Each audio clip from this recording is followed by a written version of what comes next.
وہ بندہ جواب میں بڑے غصے میں آ گیا، اس نے تلخ لبو لہجہ، لگتا تھا تھوڑی دیر کے بعد اٹھ پڑے گا، گریبان ٹامے گا، تو ہنس کے کہنے لگا یار وہ لینا دینا تے مقدرہ ہے، گل تے پیار نال کر۔ میں نہ جناب شاعر مزاج آدمی نہ کئی دفعہ پورا فدا ہو جاتا ہے، میرا دل کرے اس بندے کے ہاتھ چوم لو، اس نے کمال اس نے کہا لینا دینا تے گل تے پیار نال کر یار، 2 گھڑیاں دا بہن ہے، ذرا پیار سے بات کر، کیا ہو گیا تجھے، ملنے آئے ہیں، غنیمت جانی ہے مل بیٹھنے کو، جدائی کی گھڑی سر پر کھڑی ہے، ابھی الارم بجے گا اٹھ کے تو اپنے گھر میں اپنے گھر، او بات تو پیار سے کر، او بول تو محبت کے ساتھ، سودا دینا بیچنا لینا الگ بات، او تو بولا تو ٹھیک کر، تیرا لہجہ تو ٹھیک ہو، تیری گفتگو تو ٹھیک ہو۔ لو سنو نا کیا کہا مدینے والے محبوب نے، کیا بات ہے میرے کریم رسول کی، حضور نے بات کھول کر بیان کر دی، مشکات میں موجود ہے۔ حضور فرمانے لگے اللہ کو ماننے والا، میرا کلمہ پڑھنے والا، فرمایا جو مومن ہوتا ہے نا، مومن ہوتا ہی الفت والا ہے، مومن ہوتا ہی محبت والا ہے۔ مومن اور محبت یہ لازم و ملزوم ہے، مومن اور محبت یہ ایک چیز کے 2 نام ہیں۔ حضور فرمانے لگے مشکات میں حدیث ہے، فرمایا مومن ہوتا ہی محبت والا ہے، فرمایا اس بندے میں کوئی خیر ہی نہیں، نہ کسی سے پیار کرے نہ کوئی اس سے پیار کرے، جو نہ پیار کرے نہ اس سے پیار کیا جائے اس میں خیر ہے ہی کوئی نہیں۔ مومن جو ہے نا، مومن وہ پیار کرتا بھی ہے اور مومن سے پیار کیا بھی جاتا ہے۔ اپنی زندگی کو تلخی، مومن کی شان نہیں تلخ تلخ رہنا، ناراض ناراض رہنا، بے چین سا رہنا، ہر وقت شکوے کرنے، ناراض وقت گزارنا، ہر وقت کوئی نہ کوئی اعتراض کا دروازہ کھول کے رکھنا، ہر وقت کوئی نیا شکوہ، کوئی نئی بات کھول کے رکھنا، اس سے نکل آؤ یار۔ پیار جو ہوتا ہے نا وہ دنیا کو سنوار دیتا ہے، محبت جو ہوتی ہے نا اس کے اندر بڑا مزہ ہوتا ہے، اس میں بڑا کیف ہوتا ہے، اس لیے اپنے لہجوں سے تلخیوں کو نکالیں۔ ہمارے ہاں نا ایک بہت بڑا مسئلہ ہے، بالخصوص ہم جو صوفیاء کی جماعت ہے نا، اس میں بعض لوگوں کا خیال ہے کہ میں نا فلاں درود پاک پڑھوں گا تو نبی پاک کے قریب چلا جاؤں گا۔ کوئی شک نہیں، درود پڑھنے سے حضور کا قرب ملتا ہے۔ بعض لوگوں کا خیال ہوتا ہے کہ نعت شریف کی برکت سے محبوب کے قریب جاؤں گا۔ کوئی شک نہیں، نعت پڑھنا اور نعت سننا یہ بندے کے دل کو حضور کی محبت کے اندر بڑا مضبوط کر دیتا ہے۔ کچھ لوگوں کا معیار ہوتا ہے کہ میں اتنے وظائف اس ٹائم میں مکمل کروں گا تو میں نبی پاک کے قریب جاؤں گا۔ تو حضور نے تو خود بتا دیا میرے قریب کون ہے، درود پاک پڑھنے والے کو بھی قریب بیان کیا حضور نے، جہاد کرنے والا، عبادت کرنے والا، ریاضت کرنے والا، دین کی خدمت کرنے والا، یہ سب حضور کے قریب ہے۔ پر نبی پاک علیہ السلام نے فرمایا تم میں سے، یہ بخاری ہے، فرمایا تم میں سے میرے یہاں میرے قریب سب سے محبوب وہ شخص ہے جس کے اخلاق زیادہ اچھے ہیں، جس کا رویہ لوگوں کے بارے میں ٹھیک ہے، جس کی نیتیں، ارادے، لہجے لوگوں کے حق میں نرم ہے، وہ میرا محبوب ہے۔ حضور فرماتے ہیں میرا محبوب ہے، میرا وہ پیارا بندہ ہے، وہ میرا محبوب ہے امتی۔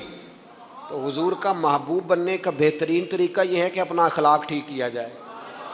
ایک بات اور کرنی ہے، جو دور میرا اور آپ کا دور ہے نا، یہ تیز لوگوں کا دور ہے، چالاک لوگوں کا دور ہے۔ لوگ ایسی بات سناتے ہیں کہ بندہ حیران ہو جاتا ہے، چالاک مزاج، تیز طبیعت۔ میں نے اپنی زندگی میں بڑے بڑے تیز لوگ ناکام ہوتے دیکھے اور بڑے بڑے بھولے بندے، سیدھے سادے، لیکن ان لوگوں کو اللہ تعالیٰ نے اتنا نوازا ہے، اتنا کرم فرمایا ہے۔ لو سنو، ترمذی ہے، نبی اکرم صلی اللہ تعالیٰ علیہ وسلم نے فرمایا جو مومن ہوتا ہے نا وہ بھولا بھالا ہوتا ہے اور شرافت والا ہوتا ہے۔ بلکہ ایک حدیث میں تو حضور فرماتے ہیں مومن اتنا بھولا ہوتا ہے کہ سامنے والا اسے بیوقوف سمجھنے لگ جاتا ہے، اس کا خیال ہوتا ہے اسے تو عقل ہی کوئی نہیں، مومن بھولا بھالا۔ اور ایک حدیث میں یہ بھی لفظ ہیں کہ جنت میں اکثر بھولے بھالے لوگ جائیں گے۔ یہ جو تیزیاں ہیں نا، انسان کا سمجھدار ہونا اور بات ہے، انسان کا تدبر والا ہونا، فہم و فراست والا ہونا اور بات، لیکن چلاک ہونا، مکار ہونا، شیشے میں اتارنا، لوگوں کو اپنے قابو میں کرنے کی کوشش کرنا، اس کو شریعت پسند نہیں کرتی۔ تو نہ بندوں کو چلاکی کر کے قابو نہ کر، محبت سے قابو کر، اخلاق سے قابو کر۔ تو اپنے انداز، بڑی بڑی عجیب داستان سرائی کر کے لوگ دنیا کو جیتنا چاہتے ہیں، اس سے انسان کے اندر کمزوری آتی ہے۔ کچھ جگہ ایسی ہوتی ہیں جہاں تیزیاں، مجھے ایک بات میرا بڑا دل کر رہا ہے، کر لوں، ٹائم تھوڑا رہ گیا ہے۔ حضرت خواجہ معین الدین صاحب چشتی رحمۃ اللہ علیہ نا، خواجہ قطب الدین صاحب بختیار کاکی رحمۃ اللہ علیہ سے ملنے کے لیے یہاں آئے، دلی میں اپنے مرید سے ملنے۔ سب لوگوں سے ملاقات ہوئی تو ایک شخصیت ایسی تھی جن سے خواجہ صاحب کا خیال تھا ملاقات ہوگی، لیکن ملاقات نہ ہو سکی۔ خواجہ صاحب خود ملنے چلے گئے، وہ بھی کوئی دینی تعارف رکھتے تھے۔ آپ نے فرمایا ملنے کیوں نہیں آئے؟ وہ کہنے لگے کیسے ملنے آتا، یہاں میرا بڑا روب تھا، مجھے لوگ جانتے تھے، لیکن آپ نے قطب الدین کو یہاں بٹھا دیا ہے، سب لوگوں کی توجہ ہی ان کی طرف ہو گئی ہے، تو میں کیسے ملنے آتا؟ خواجہ معین الدین صاحب رحمۃ اللہ علیہ خواجہ قطب صاحب سے فرمانے لگے بیٹے کسی کا دل توڑ کے کام نہیں کیا جاتا دین کا، تو سامان باندھ چلے، تو میرے ساتھ اجمیر چل، دلی رہنا ہی نہیں۔ ہم نے کہا حضور جو حکم ہو۔ انہوں نے سارا سامان سمیٹا، اونٹوں پہ رکھا، روانگی ہونے لگی۔ جب دلی سے باہر نکلے نا شہر سے، تو سارا شہر امڑ آیا، حتیٰ کہ بادشاہ وقت بھی منتیں کر رہا ہے، لوگ رو رہے ہیں حضور خواجہ قطب کو نہ لے کے جانا۔ اس شخص کے درد نے پورے شہر کو درد والا بنا دیا، اس کی تہجد کے وقت کی دعاؤں نے بڑے لوگوں کو مسلح پہ کھڑا کر دیا۔ اس شخص کا اللہ پر بھروسہ بڑے لوگوں کو ایمان کو تقویت دیتا ہے۔ حضور مہربانی کریں نہ لے کے جائیں۔ اتنے سارے لوگ رونے لگے اور رنگ اور ہو گیا۔ تو حضرت خواجہ معین الدین صاحب فرمانے لگے پتر سامان اتارو، مصلی بچھاؤ، دلی میں رہنا ہے۔ یہ بھی ایک پیغام ہے، اسے بھی آپ نے یاد رکھنا ہے۔ خواجہ قطب الدین صاحب کہنے لگے حضور آپ نے فرمایا تھا کسی کا دل توڑ کے نہیں رہنا۔ فرمانے لگے اتنے سارے لوگوں کا دل ٹوٹنے سے بچاتے بچاتے کسی ایک کا ٹوٹ بھی جائے تو خیر ہے، اب کسی ایک کا دل بچاتے ساری دنیا کا دل توڑ دیں، اللہ کرے آپ کو اس بات کی بھی سمجھ آئے۔ ہم نا بعض اوقات کسی ایک کا دل بچاتے، ایک کا، صرف اپنا گھر بچاتے ساری دنیا توڑنے لگے ہو، صرف ایک شخص کی رضا کی خاطر ساری دنیا کو توڑ دو گے۔ ایسا نہ کرنا اپنی زندگی میں۔ یہ مت دیکھنا کہ کسی ایک دو تین بندوں کے نفع کے لیے امت کا، قوم کا، ملت کا نقصان کر دو، یہ کام کبھی نہ کرنا۔ ذاتی مفادات کو ہمیشہ چھوڑ کے قومی، دینی اور ملی مفادات کو مقدم رکھنا۔ جو لوگ قومی مفادات کی بات کرتے ہیں نا، وہ لوگ دنیا کے اندر خیر بانٹا کرتے ہیں۔